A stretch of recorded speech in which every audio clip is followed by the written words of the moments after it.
All right. Well, welcome everybody to this week's dispatch. We are so glad to be with you again. And we read an article this week that has inspired us to talk about something that really, Mm. really creates a lot of grief in us and a lot and mourning and just horror.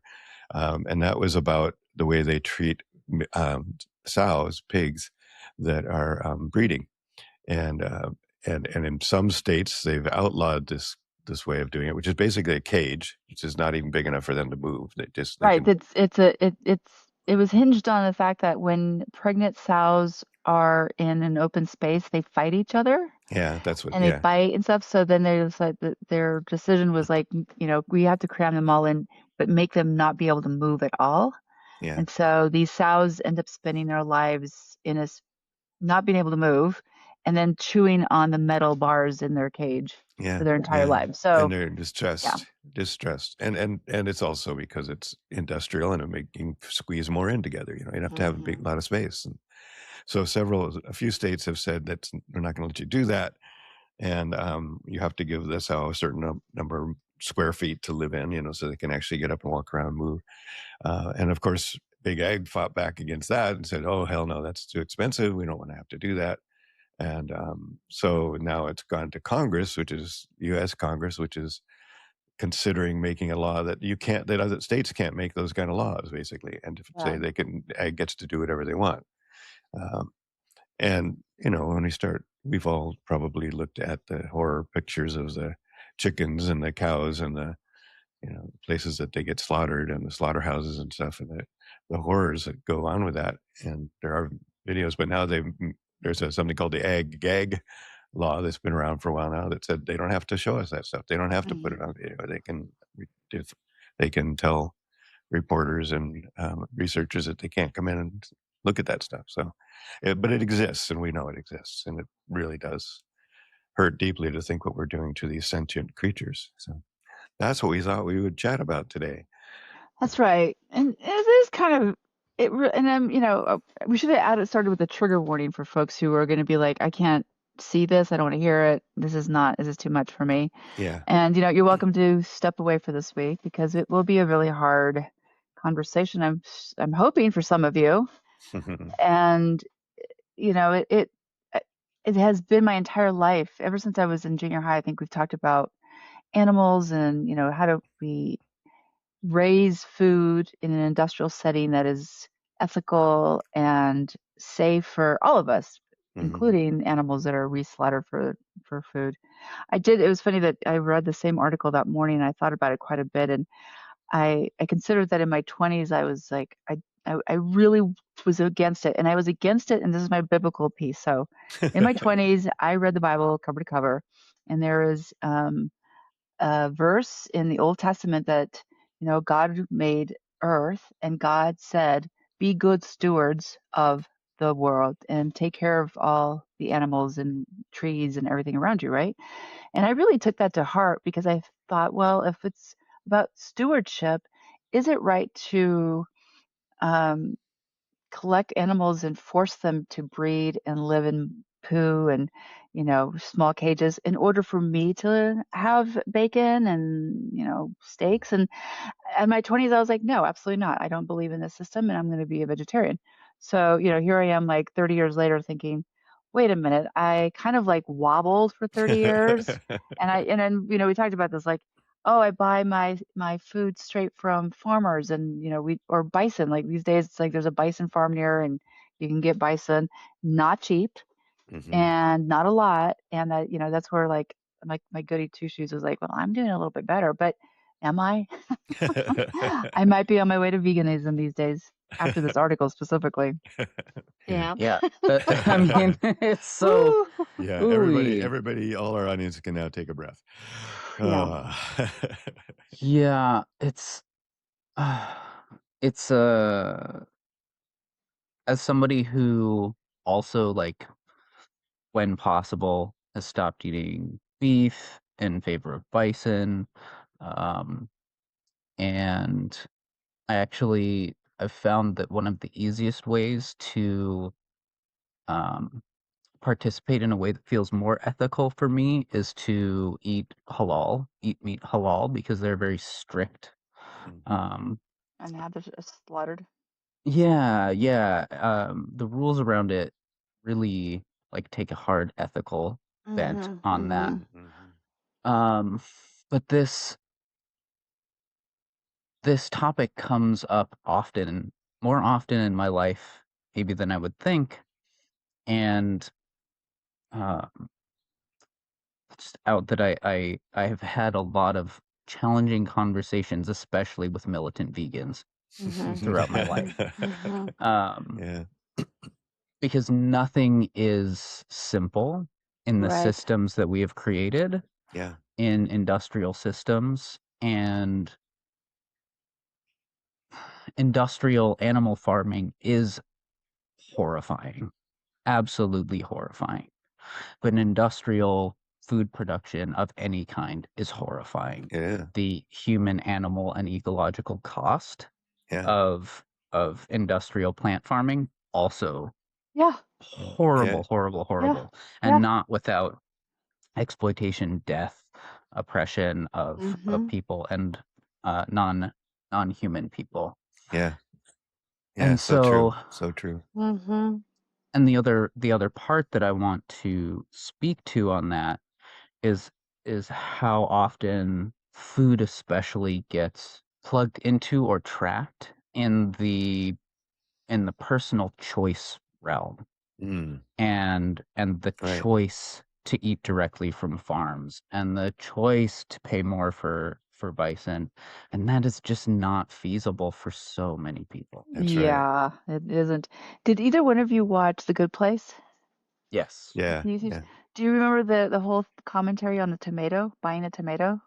Mm-mm. I don't. So there was a piece, and I think it was TD who was they were trying to figure out like, why was that person sent to hell? And it's like they jacked up, they messed up, they made a bad decision, and so they went back to see like what decision actually tipped this person who was generally seen as a very good, ethical, moral person who spent their life doing good in the world, right? Mhm. But it was this one moment when they were in a supermarket trying to consider like which tomato should I buy? Is it the industrial tomato that, it's soulless, it's like, probably hydroponically grown in some big warehouse with like weird water trickling through it all day long. It's mealy, it's not that good. It's like picked up by, just like this poor person who's just like day after day picking through these tomatoes, or the organic, beautiful farm raised tomato that costs like 2 or 3 times more than this tomato. Right. And then they just went through, like, continued with all the different aspects. So they were saying it is so hard to be a 21st century human being because every moment has choices that you have to make Yeah. just like that, Yeah. that could easily, like, you know, you make a bad choice based on I'm hungry, like today's not the day I'm going to be, I can't afford it today, whatever. Yeah. Yeah. So, it does become, you're right, Sam, like it becomes, we constantly have to make these choices and adjustments. And yes, of course, it's not fair. All of us should have equal access to good, well-made, well-grown food, but we don't, right? There's Yeah. like Yeah. this almost classist economics, Yeah. Very much so. educational, like Yeah. those who Yeah. don't know, there are people who don't know, like, and have no idea what like bacon is from a pig, and that Right. and pigs are Exactly. like actually Yeah. super smart critters, right? Yeah. Or even, chickens who maybe aren't so smart, but they don't indeed come from under Right. plastic, They and, are and then, and so then there's smart. They're so cute. I love the chickens. whole packaging thing, which is, The and all plastics. and the Yeah. transport and all this stuff that causes Yeah. so much damage. I mean, And I the go ahead. water that they stuff into animals so it's plumper, the Yeah. Yeah. dye that they use in fish Drugs. so it looks good, right? Like there's a lot Yeah. of different choices that get made before we even go to the supermarket to get something. Yeah, and the drugs that they pump into them. Mhm. I was at my daughter and son-in-law's farm last a week or 2 ago, and, we were talking about, I mean, all around them is big ag, and we met one of the guys who'd lived there his whole life, and he was like, "Hey, if you guys need any big equipment, let me know," I so he's got some. very friendly, but my son was saying, as much as we would wish that people could eat from sustainable permaculture farms, And, animals even that have been slaughtered in a beautiful, loving, caring way, uh, that's a privilege, and it's out of reach for most people, and there's no way we could feed the world like we do now. And on we don't it's not unless everybody built their own little farms, unless there was thousands Right. of them, Right. and that would be a lovely thing, but at this point, that's not happening, and you're right, Well, for most people, the food they're gonna eat is what they can afford, right. and what they can afford is the stuff that's in the grocery store and is, subsidized, Right.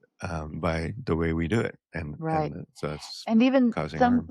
some families can't even access a supermarket. They live in, what is it, Food supermarket desert. deserts, food deserts, right? So they're Mm, just buying the slop that we offer them at the convenience store. Like, right. for better or for worse, that is the only Yeah, choice they might have, and the only yeah. understanding around what nutrition needs to have. But, so why are we talking about this?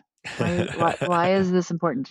'Cause it makes me sad. Oh, All right, so yes. there's some grief, right? There's Grief. Absolutely. grief in how the world has Well, transformed our personal day-to-day lives so that the choices we make really do affect other sentient beings. yeah, yeah, and those sentient beings, all of those who are being so poorly treated right now as we sit here Mhm. speaking, Mhm. that hurts me inside, and Mhm. just Mhm. and the planet, of course, we talked about that. The planet Mhm. itself is suffering because of these ways of being, and Mhm. yeah, we need to I don't know what we need to do. We need to find Well, something better, but I know. that's the Well, trick. yeah. Well, and I think that's, just like we want to talk about death and dying and normalize the conversations and Yeah. really expand the people's knowledge of what is available for death and dying. I think again, and this has happened over the course of my own personal life, expanding the conversations about what it means to be, a sentient meat packet walking around consuming, right? And so what that means is like you also eat, and where does your food come from? What is this this bacon? Where did it come from? What is who owns this industrial farm? And what are their values and ethics about animal husbandry? Are Right. those, so I guess it's just like I want it to be that we're talking about this to again inform listeners that death is happening, hard and possibly very awful deaths are happening around us, and then we consume that.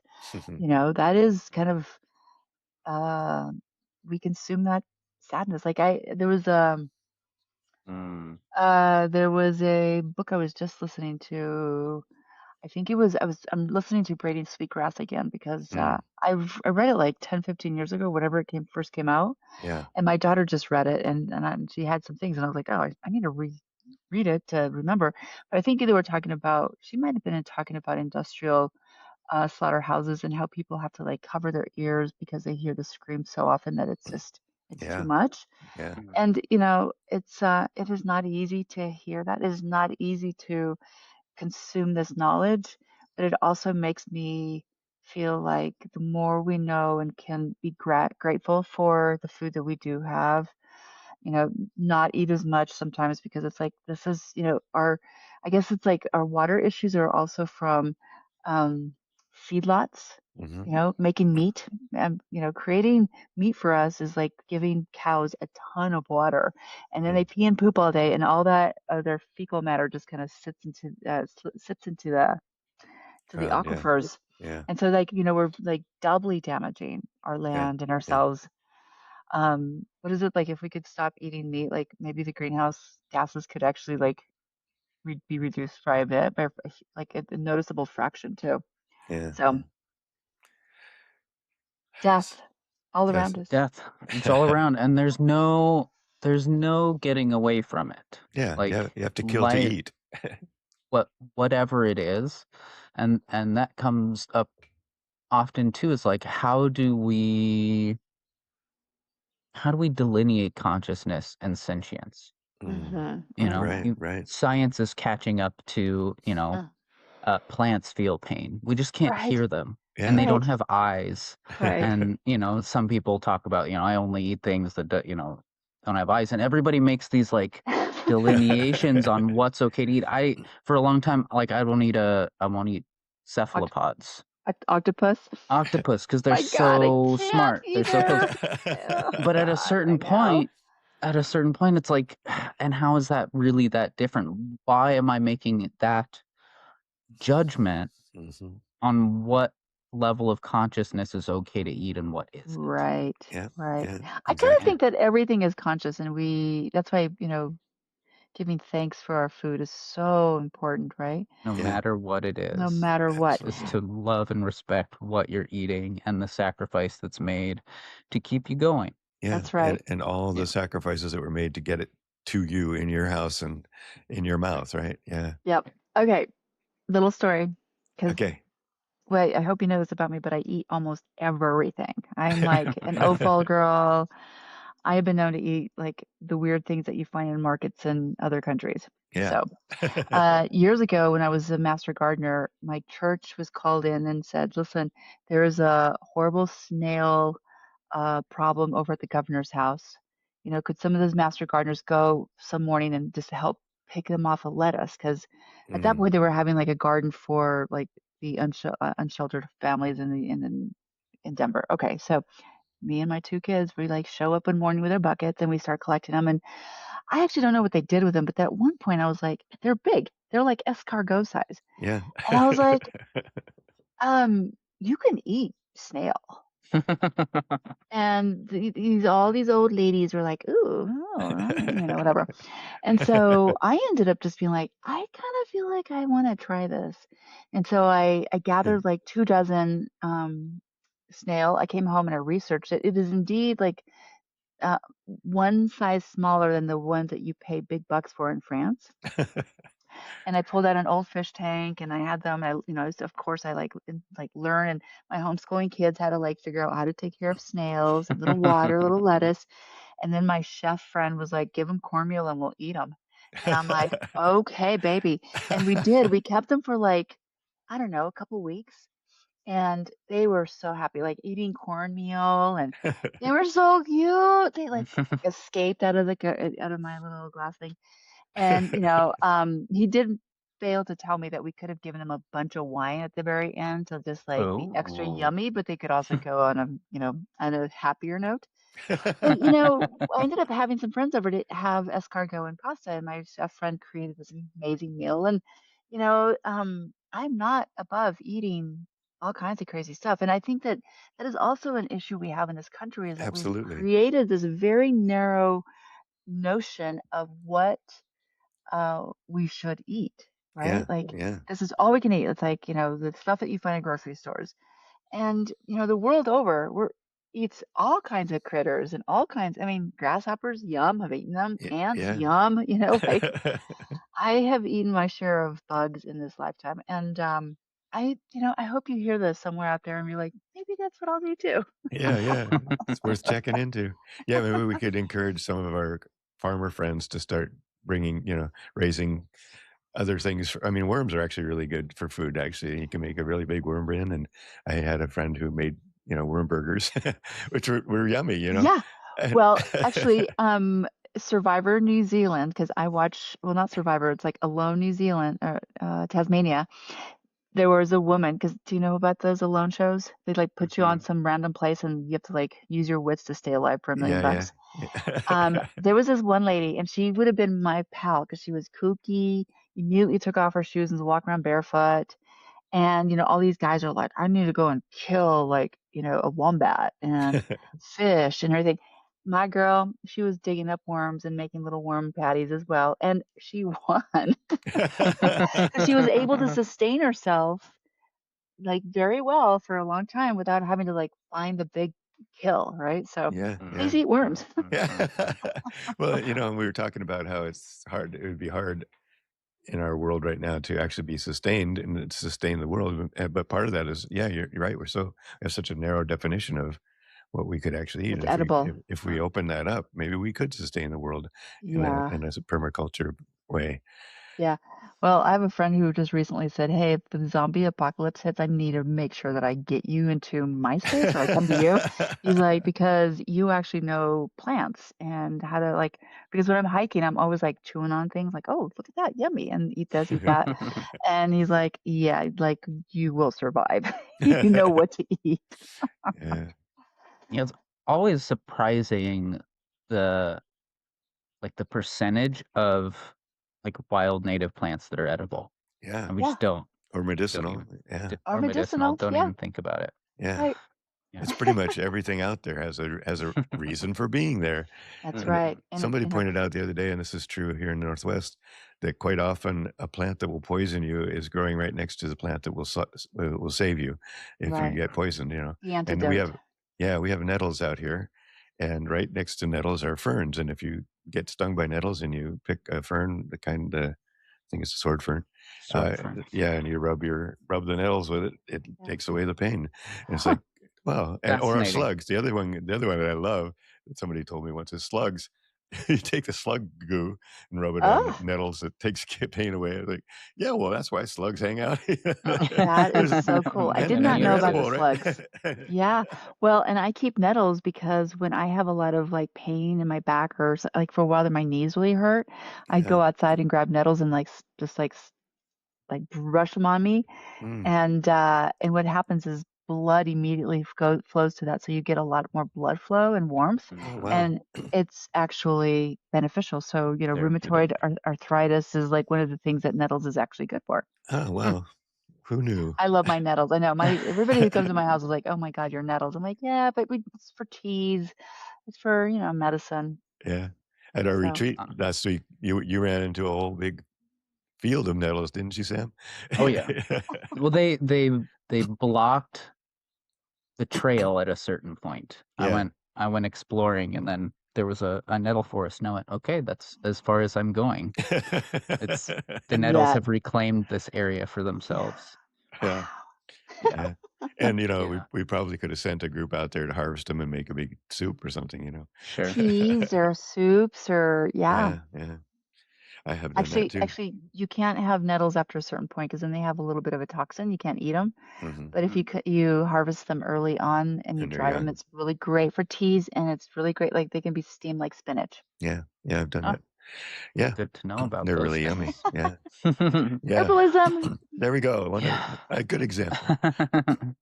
Yeah, so I guess to bring it back around, we were talking about Ana Luisa, you mentioned like when we eat these things that are grown in an industrial system, we are eating we're eating the sadness. We're Mhm. eating the suffering. Mhm. And Yeah. since there's no real escape from industrial food systems for most of us, whether you can make the choice to eat less industrially sometimes, but not always. Sometimes you're on the road and a gas Right. station corn Right. dog is all you can get. Right. And sometimes you can taste it. That's sort of an Mhm. aside. Like sometimes I eat something and I'm like, yeah, I can taste Mhm. the Mm. quality of life that this being Oh, had. Oh, yeah. yeah. But Yeah. to like in those moments to have conversations with that and to do like active grieving Yeah. Mhm. about the systems that we really don't have much control over right now, Mhm. Mhm. Oh, I love that. and the unanswerable questions, or Yeah. not unanswerable but unanswered questions of like, Mhm. can we feed everybody That's Mhm. right. sustainably, Yeah. Mhm. and Yeah. how much does it take to like shift the momentum of this, Yeah. and just increasing that mindfulness and consciousness Mhm. about Mhm. what you are eating. Mhm. And that, I think, that that sense of metabolism can go a long way in maybe, starting to change things materially if we let it uh, lead into our actions, Right. and Just from awareness. Yeah. just from awareness and collective action, especially Yeah. because individual choices, I want to bring it back to like individual buying choices Yeah. can't fix this. Right. Right. Yeah. We can't Yeah. consume our way out of unethical consumption. As it We turns have to out. shift things on a much larger scale including, farmers who have done this way forever and are good-natured and Mhm. really want to feed the world and don't, Mhm. either have the resources, education, or understanding to do it in a different way. But yeah, the gratitude and the understanding and then paying attention, if you can. I spend a lot of time in Portland. Every food cart pod in Portland has a halal cart. Mm. Oh, wow. And so, I eat much more vegetarian when I'm in a Mhm. city. Mm. I grew up in Montana, where it's the land of free range everything. And Mhm. so it's a different relationship to the animals around me. But, to feel the difference when Mhm. Yeah. Yeah, Yep. yeah, when you can make those choices. yeah, and have those conversations and do those rituals of prayer and Mhm. thankfulness and Mhm. gratitude. Uh, Mhm.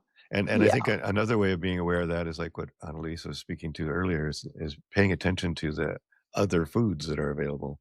I went over Mhm. to Hawthorne Farm, where one of our good friends has a farm, and walked in to buy some goat yogurt from them, and when I walked in, they were around the back, and they were harvesting deer that had just been killed on the road.